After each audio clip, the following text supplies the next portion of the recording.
मित्रांनो नमस्कार, मी विजय चव्हाण. भीमा सहकारी साखर कारखान्याची नवीन भानगड पुढाली. हा कारखाना भानगडीकडून भानगडीकडे चाललेला आहे आणि ह्या सगळ्या भानगडींचं मूळ मुंबई उच्च न्यायालयामध्ये पडलेलं आहे. मुंबई उच्च न्यायालयामध्ये निवडणुका साखर कारखान्याची घ्यावी म्हणून खऱ्या अर्थानं लवाद सुरू आहे. आता याच अनुषंगाने आपल्याला दाखवतो, हे तुम्ही पहा. हे पत्र जे आहे हे जिल्हा सहकारी निवडणूक निर्णायक अधिकारी तथा प्रादेशिक संचालक साखर पुणे म्हणजेच नेमलेले प्रशासक द्वारकानाथ नारायण पवार यांनी सकाळ एका वृत्तपत्रामध्ये जाहिरात दिली आणि सभासदांना जाहीर आवाहन केले. ते असं म्हणतात की निवडणूक कार्यक्रमाकरता स्वइच्छेने निवडणूक निधी जमा करण्याचे त्यांनी सभासदांना आवाहन केलेलं आहे. ही घडामोड गेले 3-4 दिवस तालुक्यामध्ये सैरावैरा सर्वत्र चर्चेचा विषय झाली आणि याच्यावरून अनेक प्रश्न आता उपस्थित होऊ लागलेले आहेत. त्यातला पहिला प्रश्न, काही लोकांनी आमच्या पुढे आवाज लोकशाहीकडे अशी विचारणा केली, असं सांगितलं की भीमा सहकारी साखर कारखान्याची एकूण किती बँकांमध्ये खाती आहेत. तर आमच्याकडे 31/3/2025 रोजीचा जो ताळेबंद आहे तुम्हाला दाखवतो, हा ताळेबंद आहे. या ताळेबंदामध्ये एकूण 18 खात्यांची म्हणजे 18 बँकेमध्ये वेगवेगळी खाते असल्याचा तपशील पान क्रमांक 16 वरती लिहिण्यात आलेला आहे.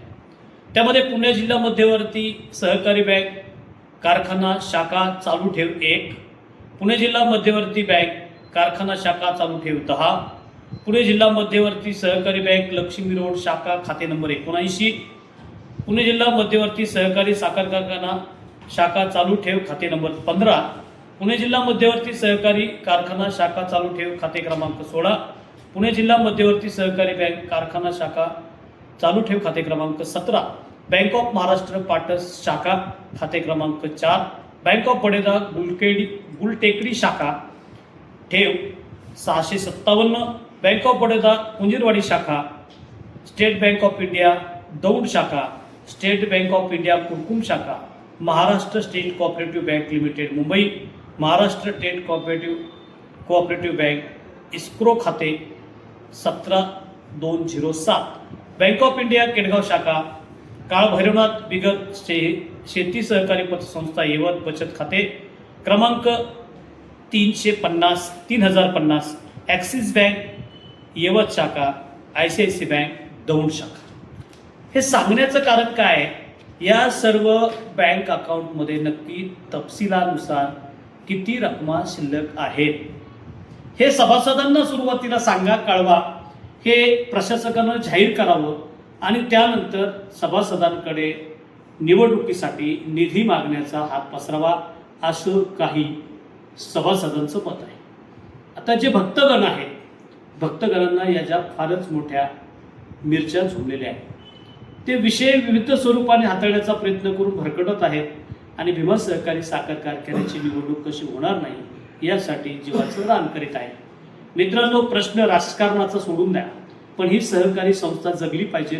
ही उभी करताना स्वर्गीय मधुकाका शितोळे यांनी गावोगावी सायकलीवर जाऊन शेअर जमा केले आणि उजाड मारणावरती वटवृक्षोभा केला. आज खऱ्या अर्थानं तो देशोधडीला लागण्याच्या परिस्थितीत आहे का असा प्रश्न निर्माण होतोय. पण परत एकदा सांगतो, ज्या संचालक मंडळाने 2020 पर्यंत कामकाज केलं, त्या संचालक मंडळाने निवडणुकीसाठी सुद्धा बँकेत पैसे शिल्लक ठेवले नसतील तर या ठिकाणचं कामकाज कसं झालं, हा खरं शोध मोहिमेचा प्रश्न आहे. मी विजय चव्हाण, तुम्ही पाहतात आवाज लोकशाहीचा. संपर्कासाठी 94-23-21-27 97-65-56-69-16. पाहूया पुढील भागात भीमा सहकारी साखर कारखान्याची नवी भानगड काय. धन्यवाद.